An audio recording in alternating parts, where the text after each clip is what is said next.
আজকে আমি তোমাদের আরেকটা বেশ মজার এক্সপেরিমেন্ট করে দেখাবো।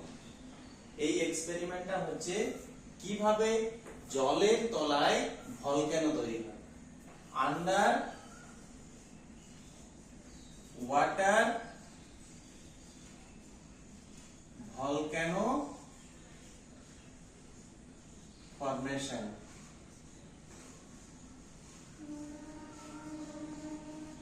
অর্থাৎ জলের তলাতে কিভাবে আমরা সমুদ্রের নিচে ভলক্যানো তৈরি হয় সেই এক্সপেরিমেন্টটা আমরা দেখাবো।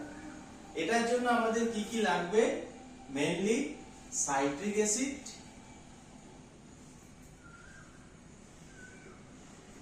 Baking soda. সবার প্রথমে আমরা একটা টেস্ট টিউব নেব। সেই টেস্ট টিউবের মধ্যে 10 মিলিলিটার জল নেব। কত মিলিলিটার জল নেব? 10 millilitre. 10 ml water in a test tube। তারপর ওইটার মধ্যে আমরা একটা কালার মিক্স করব, রেড কালার, 2 drops মিশিয়ে নাড়িয়ে নেব। মেশানোর পর ওইটার মধ্যে আমরা যোগ করব baking soda. Baking soda 1 spatula. তারপর ওইটার মধ্যে আমরা কি যোগ করব না আমরা যোগ করব 20 ml কুকিং অয়েল।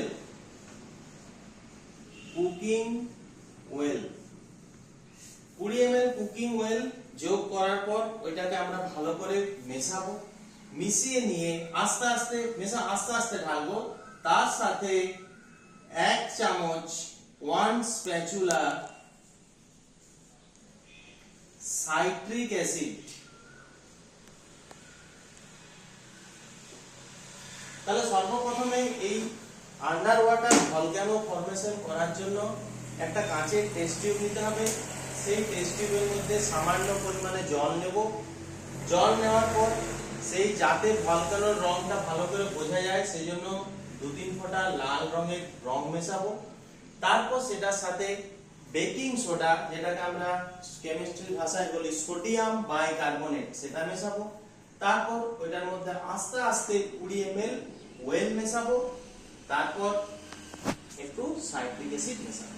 এখন দেখো এখানে সাইট্রিক অ্যাসিড এটা হচ্ছে অ্যাসিড আর বেকিং সোডা এটা হচ্ছে ক্ষার। এই সাইট্রিক অ্যাসিড আর বেকিং সোডা মিশে গিয়ে কি উৎপন্ন করবে? সাইট্রিক অ্যাসিডের সাথে বেকিং সোডা মিশে সোডিয়াম সাইট্রেট, জল আর কার্বন ডাই অক্সাইড গ্যাস। এই কার্বন ডাই অক্সাইড গ্যাসটা বাবল ফরমেশন করবে আর সেই কার্বন ডাই অক্সাইড গ্যাসটা জল ভেদ করে তেলের মধ্য দিয়ে আস্তে আস্তে করে উপরের দিকে উঠতে থাকবে, স্লোলি উঠবে। এটা কিন্তু তোমাদের এই এক্সপেরিমেন্টের সাথে সাথে তেল জলের যে ভিসকোসিটি বা সান্দ্রতা সেই পরীক্ষাটাও বোঝা যায়। তাহলে আমরা প্রথমে পরীক্ষাটা শুরু করি। এই পরীক্ষাটা শুরু করার জন্য সর্বপ্রথমে একটা কাঁচের টেস্ট টিউব নেব। সেই টেস্ট টিউবের মধ্যে কত ml জল নেব? 10 ml। দেখো আমি এখান থেকে 10 ml জল নিচ্ছি। বাস 10 ml জল নিলাম। এটার মধ্যে 10 ml জলটা ঢালছি, দেখতে পাচ্ছ 10 ml জলটা ঢাললাম। এরপর এটার মধ্যে কি নেব? Red colour. কতটা নেব? 2-3 ফোঁটা নেব। 2 ফোঁটা নিচ্ছি। 1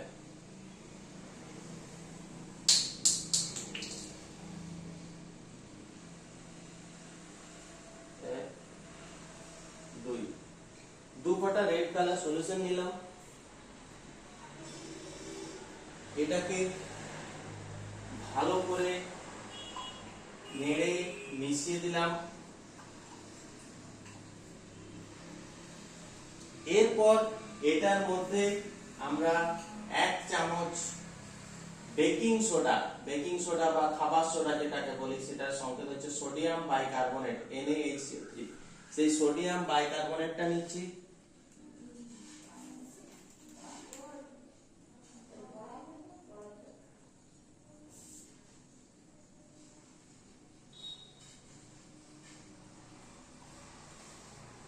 দেখো সোডিয়াম বাইকার্বনেট যোগ করে দিলাম।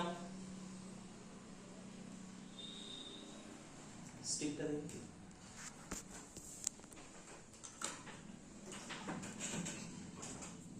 সোডিয়াম বাইকার্বনেট যোগ করার পর একবার মিশ্রণটাকে ভালো করে মিশিয়ে নিচ্ছি এটার মধ্যে।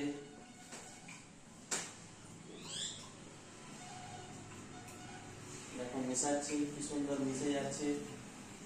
দেখো নাড়িয়ে নাড়িয়ে এটাকে বলে শেক করছি, সোডিয়াম বাইকার্বনেটটা মিশছে।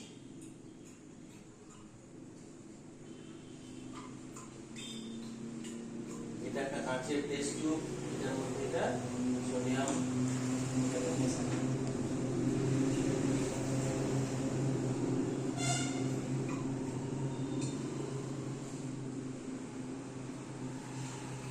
এরপর এটার মধ্যে আমি অয়েলটা দেব।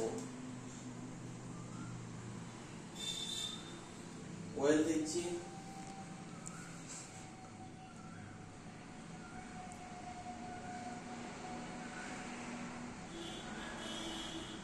অয়েল দিলাম।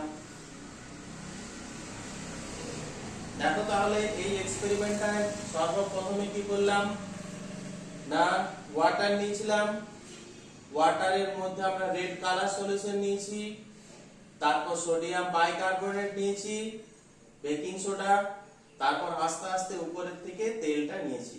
এখানে দুটো লেয়ার দেখা যাচ্ছে, একটা জলের আর একটা হচ্ছে তেলের। তেল হালকা সেজন্য তেলটা উপরে আছে, জলটা নিচে ভারী আছে। এরপর এটার মধ্যে কি যোগ করব, সাইট্রিক অ্যাসিড। সাইট্রিক অ্যাসিড যোগ করার সাথে সাথে কি হবে, সাইট্রিক অ্যাসিড এই যে বেকিং সোডা আগের থেকে দেওয়া আছে, সেই অ্যাসিডের সাথে সাইট্রিক অ্যাসিড বিক্রিয়া করবে, ক্ষারের সাথে বিক্রিয়া করে সেখান থেকে কার্বন ডাই অক্সাইড গ্যাস তৈরি করবে। সেই কার্বন ডাই অক্সাইড গ্যাসটা আস্তে আস্তে জলের তলা ভেদ করে করে উপরের দিকে বাবুলটা তৈরি করবে। তাহলে এখন আমরা কি যোগ করব, এখন যোগ করব সাইট্রিক অ্যাসিড।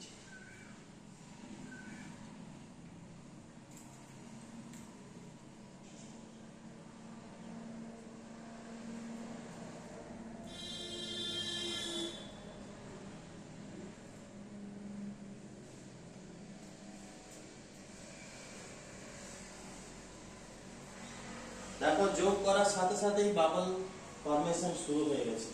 দেখছো বাবলটা কেমন উঠছে।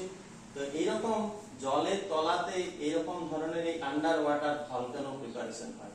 ভলকানো যেটা জলের তলায়, সমুদ্রের নিচে, উপরে সবাই দেখতে পাচ্ছ।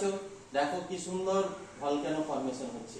অথচ দেখো আমি সাইট্রিক অ্যাসিড দেখো যেই পড়ছে সঙ্গে সঙ্গে বাবলটা আসছে, আস্তে আস্তে স্লো মোশনে। যেই সাইট্রিক অ্যাসিডটা আস্তে আস্তে আস্তে আস্তে জলের তলায় যাচ্ছে, সঙ্গে সঙ্গে বেকিং সোডার সাথে মিশছে, মিশে গিয়ে বাবলটা।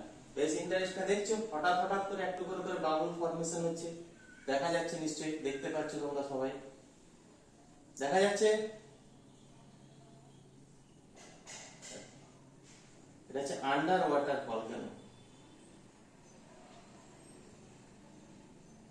ওকে, বুঝতে পেরেছো? নেক্সট দিন পরের এক্সপেরিমেন্টটা করব। Thank you.